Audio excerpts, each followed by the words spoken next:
Hello everyone, my name is David. Today we're going to take a look at another horrible case with you.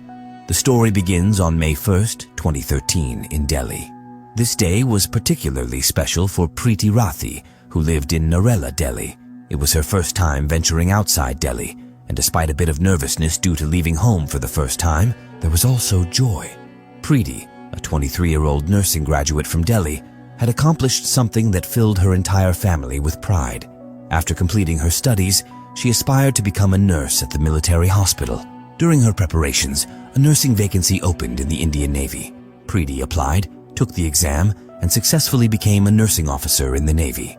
With all the paperwork completed, she was now set to report to the Naval Office in Kolaba, Mumbai. Her father, Amar Singh Rathi, along with her uncle Vinod Kumar Dahiya and aunt Sunita Dahiya, accompanied her on this journey since it was her first time leaving Delhi. All of them were supposed to reach Mumbai's Bandra station by the Garib Rath Express. At the designated time on May 1st, 2013, the train would stop at Delhi's Nizamuddin station. As the train halted, Preeti quickly boarded with her family, everyone taking their respective seats. The train proceeded towards its destination. The train was quite crowded. Not only were all the seats occupied, but many people were also standing. Inside the compartment, amid the crowd, there was a young man with his face covered by a scarf and wearing a cap. He wasn't engaging in conversations, but occasionally he would go towards the bathroom and return to his seat. He continuously attempted to stare with Preeti. Preeti's family noticed this, so they became more vigilant. Anyway, amidst the hustle and bustle, everyone almost fell asleep, and the night passed. As soon as morning arrived, everyone woke up, and the train swiftly reached Mumbai, reaching its destination. On May 2nd, 2013, Preeti Rathi and her family were supposed to disembark at Bandra Terminal. The train arrives at Bandra station at 8:05 in the morning, and Preeti's father, uncle, and aunt all get off the train. After getting off the train, Preeti feels a bit tired, so she starts walking slowly. Preeti's father and uncle-aunt are a few steps ahead. When Preeti sees that she has fallen quite behind, she accelerates her pace to catch up with them. Suddenly, Preeti feels someone touching her shoulder from behind. Her steps abruptly halt, and as she turns around, she sees the same boy who had been sitting in her train compartment, hiding his face with a scarf and continuously trying to see her. Before she can comprehend, the veiled boy takes out a box, and in the next moment, he throws some liquid from the box towards Preeti's face. As soon as the substance touches Preeti's face, she starts screaming in terror. Upon hearing Preeti's voice, her father and uncle-aunt rush to her. Other passengers also gather around Preeti. Observing Preeti's condition, it becomes evident that someone has thrown acid on her face. As Preeti's father and uncle-aunt try to comfort her, some acid splashes onto their hands from Preeti's clothes. Despite the burning sensation, they endure the pain and focus on helping Preeti.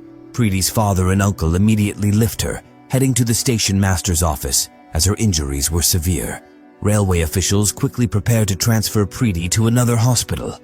While all the injured and Preeti are sent to Babha Hospital from the station, due to Preeti's critical condition, she is admitted to Guru Nanak Hospital nearby instead of Babha Hospital. There, the veiled boy starts running after throwing acid on Preeti. Hearing Preeti scream, Samir Sheikh, a young man named, stands near Preeti and quickly tries to understand what happened. Suddenly, acid from the box also falls on Samir's hands. He quickly throws the box down and realizes that the girl has suffered an acid attack. He starts chasing the veiled person swiftly, shouting, "Salim! Salman! Catch him! Catch him!" In reality, Salim and Salman were also with Samir. So, when Samir realizes that the girl has been attacked with acid, he starts chasing behind the veiled person. He also tells his companions to catch the veiled boy. They start chasing him, but in just a few moments, the veiled boy outsmarts them all and successfully escapes. Samir Sheikh, Salim, and Salman. Remember these three names, as they played crucial roles in this case. Preeti is admitted to Guru Nanak Hospital, where her treatment begins. Preeti's father, uncle, aunt, and Samir Sheikh are also taken to Baba Hospital. The police arrive at the scene to start the crime scene investigation. Samir's injuries are not severe, so he is released from the hospital shortly after and brought back to the crime scene by the police. The police gather evidence there, as Preeti was supposed to be taken to Baba Hospital. However, her condition was more serious, so she was quickly referred from Guru Nanak Hospital to Messina Hospital due to the lack of a burn unit and other facilities at Guru Nanak Hospital. Upon reaching Messina Hospital, Preeti's treatment begins. Meanwhile, the police also arrive at Messina Hospital to record Preeti's statement, but her injuries were so severe that her voice had already gone. Preeti's face and neck had suffered serious burns, preventing her from providing a statement. Despite deep wounds on her body, Preeti's spirit remained unbroken as she bravely fought. Unable to speak, she gestured to write with her hands, and a pen and paper were provided. Protests erupted in several cities, demanding swift arrests and punishment for Preeti's assailants. The police faced pressure to apprehend the criminals quickly, but the challenge was that the culprits were untraceable. Despite statements from some witnesses at the station during the incident, the police had created a sketch of the perpetrator, initiating the search, but the criminal was far from the police's reach. In the meantime, on May 4th, 2013, a boy named Pawan Kumar calls Tanu, the sister of Preeti, and inquires about Preeti, saying, "How is she doing?" Pawan Kumar was a B.Tech student with a previous acquaintance with Preeti. Tanu informs her father Amar Singh Rathi about this, and Amar Singh provides this information to the investigating police officers that a boy named Pawan Kumar called to inquire about Preeti's well-being. After obtaining this information, the police show the sketch, which was based on witness statements, to Preeti and ask, "Do you recognize them?" In response, Preeti writes 3 names on the board: Satyam, Ankur, and Pawan Kumar. According to Preeti, the boy in the sketch was one of these 3 because she also mentioned Pawan Kumar, who had called to inquire about her well-being.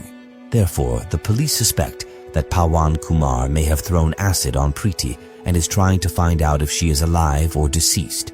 Consequently, initiating an investigation into Pawan Kumar within the circle of suspicion, the police immediately begin searching for him. After a few days of investigation, on May 9th, 2013, the police apprehend Pawan Kumar. Following the news of his arrest, people become angry and demand severe punishment for the offender.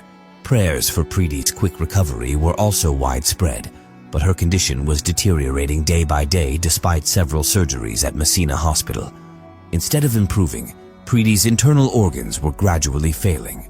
Realizing the seriousness of her condition, doctors at Messina Hospital promptly refer Preeti to Mumbai Hospital for better treatment. Due to the direct connection of the case with the public, there was a keen interest in Preeti's health, leading the government to arrange for her enhanced medical care as soon as she is brought to Bombay Hospital. A team of top specialists is formed in the country, and they are entrusted with Preeti's treatment. Despite numerous efforts, the situation worsens instead of improving, and Preeti is put on ventilator support. Yet, the doctors persist in their efforts to save Preeti's life. Despite Preeti's ongoing battle, she eventually succumbs to cardiac arrest on June 1st, 2013. The news of Preeti's death sparks waves of sorrow and anger across the country, leaving everyone in shock.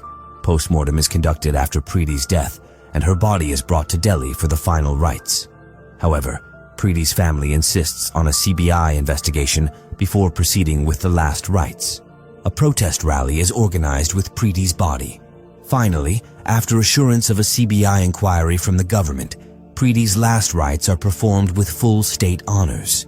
Following Preeti's death and funeral, the unanimous demand is for swift and severe punishment for her killers. The police had arrested a boy named Pawan Kumar, but the problem was the lack of evidence against him. The railway police had not found any evidence against Pawan Kumar so far. Meanwhile, when Preeti's father, Amar Singh Rathi, investigates on his own, it comes to light that on the day of the incident, May 2nd, 2013, Pawan Kumar was not in Mumbai, but in Rohtak. Later, the police extract the location history of Pawan Kumar's phone, revealing that he was indeed in Rohtak on the day of the incident. Instead of the police, it was Preeti's father who successfully determined that Pawan Kumar was in Rohtak that day. This was a significant failure on the part of the police, indicating that they were not conducting the investigation properly. Therefore, Preeti's father files a petition in court and demands an investigation from the Mumbai CID. The court accepts this demand, and the case is handed over to the CID Mumbai. As soon as the case is transferred, CID Mumbai first goes to Preeti Rathi's house to gather information. CID officers also inquire with some close relatives of Preeti. During the questioning, a relative informs the police that Ankur Pawar, a boy residing nearby, used to love Preeti unilaterally. He had even proposed to Preeti, but she had declined. Additionally, Ankur Pawar was persistently insisting on marrying Preeti, but she had rejected this proposal as well. According to Preeti's relatives, after this, Ankur had threatened Preeti with dire consequences, leading to her being summoned for questioning. The police ask Ankur about his whereabouts on May 1st, 2013. Ankur struggles to provide a clear answer and quickly starts changing his statement. Furthermore, the police notice scars on both of Ankur's hands, resembling burns consistent with acid injuries. As Ankur repeatedly changes his statements and the suspicion deepens with the scars on his hands, the police bring him to Mumbai for questioning on January 17, 2014. Upon further inquiry in Mumbai, it becomes evident during a brief interrogation that Ankur Pawar was indeed the person who threw acid. The police promptly arrest Ankur and send him to the hospital for a medical examination. After returning from the hospital, the police begin questioning Ankur.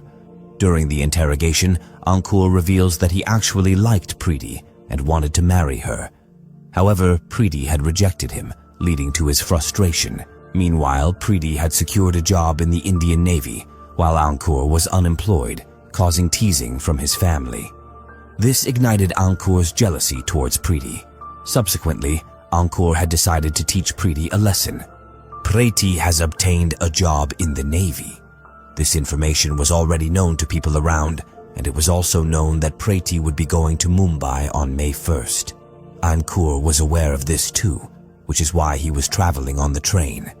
Inside the train, Ankur wanted to throw acid on Preeti, but the crowd inside the train was quite overwhelming, and Ankur was continuously staring at Preeti from above.